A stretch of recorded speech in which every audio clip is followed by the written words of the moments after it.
Mochi donut mix is easy to use and has an amazing light and airy texture.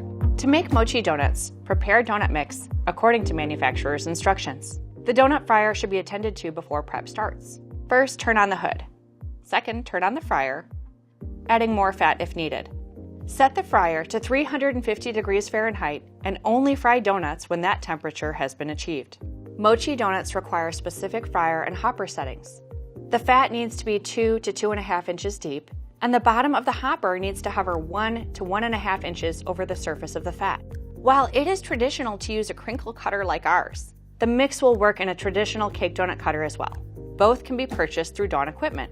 Load the hopper with batter, then place hopper over the top left corner of the kettle and drop donuts in a straight line towards the right top corner, being sure to use a smooth motion with a brief pause in between. Continue to the next row, this time working from right to left in a straight line.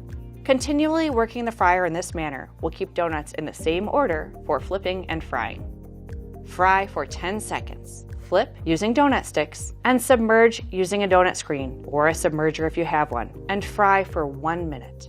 Allow the donuts to rise to the surface, then submerge again for another 2 minutes. Slide a donut screen with a cradle under the donuts and scoop out of the fryer.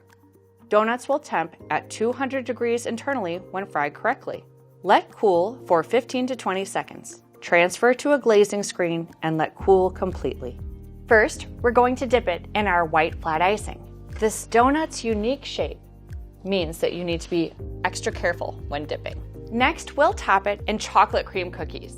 I like these big cookie chunks, but sometimes they fall off when you sprinkle them, so I like to place them gently. One thing to keep in mind is that our icing set quickly, which is great in the shop, but also means you need to top them immediately. Once the donuts are topped, it's time to drizzle with fudge icing. The biggest thing to remember when drizzling a product with icing is to go beyond the edges. See how it goes right over the edge? That gives you a nice clean drizzle and really finishes these donuts off beautifully.